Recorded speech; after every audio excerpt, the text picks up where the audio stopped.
कई लोग कहते हैं लेकिन मैंने भगवत गीता पढ़ने का प्रयास किया, मुझको समझ नहीं आती, गीता समझ में नहीं आएगी आसानी से। अच्छे लोग और अच्छी किताबें एक बार में समझ नहीं आते, बार बार पढ़ना पड़ता है, और इससे आएगा कॉम्पिटेंस, इसको बोलते हैं एजुकेशन की क्षमता। जब आप एजुकेशन बिल्ड करेंगे तभी ये चारों चीजें आएंगी।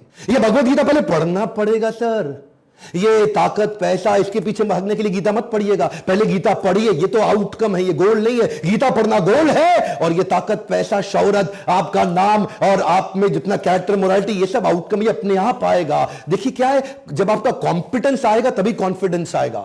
भगवत गीता को पढ़ने से जिंदगी में विजन क्लियर हो जाता है। जो विमोसा होता है ना, vision mission objective strategy action plan, अपने आप बन जाते हैं। गांधी कहते थे जब भी तकलीफों से घिर जाता हूं, जब भी आसपास परेशानियां आ जाती हैं, अकेला महसूस करता हूं, लक्ष्य दिखना बंद हो जाता है, तभी गीता खोल के पढ़ता हूं, तुरंत विजन क्लियर हो जाता है। जब तक तू लक्ष्य को देख नहीं सकता तब तक तू लक्ष्य को भेद नहीं सकता। जब तुझे लक्ष्य नजर आने लगेंगे तभी तेरे लक्ष्य पर निशाने लगेंगे। ये जो विजन की क्लैरिटी है ना, वो भगवत गीता पढ़ने से आएगी, क्योंकि दिमाग पूरी तरह खुल जाता है।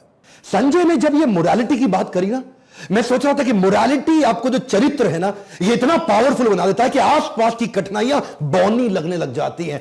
कृष्ण को केवल चित्र में नहीं बसाना है, कृष्ण को चरित्र में भी बसाना है। यह चरित्र आपको ताकत देगा। असल में वही जीवन की चाल को समझता है जो सफर की धूल को गुलाल समझता है। ध्यान दीजिए, कम ऑन, सफर की धूल को गुलाल समझ, धूल भी जब सुगंधित, मीठी और ठंडी गुलाल जैसी लगने लग जाती है ना, क्योंकि यह चरित्र बना देता है आपको। You become curious, intellectually curious to understand the knowledge of Bhagavad Gita.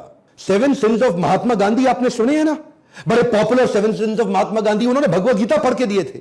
मेहनत किए बिना धन कमाना, विचार किए बिना सुख लेना, और चरित्र के बिना ज्ञान, संस्कार के बिना व्यापार, इंसानियत के बिना विज्ञान, वैराग्य के बिना भक्ति, और सिद्धांत के बिना राजनीति, ये सारे खोखले हैं, अधूरे हैं। एजुकेशन ही पावरफुल वेपन है दिमाग को बदलने के लिए। इसलिए कहते थे शास्त्र चाहिए, शस्त्र नहीं चाहिए। ध्यान दीजिए, जो पढ़ता है वो कभी नहीं अकड़ता है। One more time, come on, जो पढ़ता है वो कभी नहीं अकड़ता है।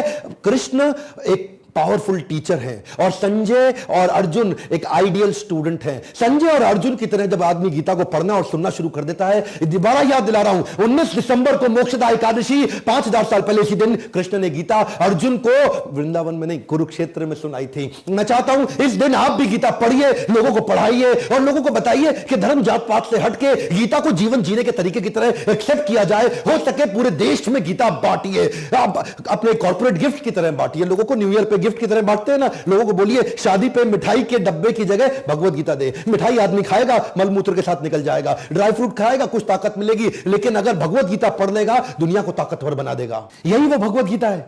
Bhagavad Gita as it is, इसको बोलते हैं भगवत गीता यथारूप। आपको अमेज़न पे भी मिलेगी और कई जगह मिल सकती है। भगवत गीता यथारूप, इससे मेरी जिंदगी बदली। मैं रिक्वेस्ट करूंगा आप भी इसको पढ़िए और पढ़ाइए।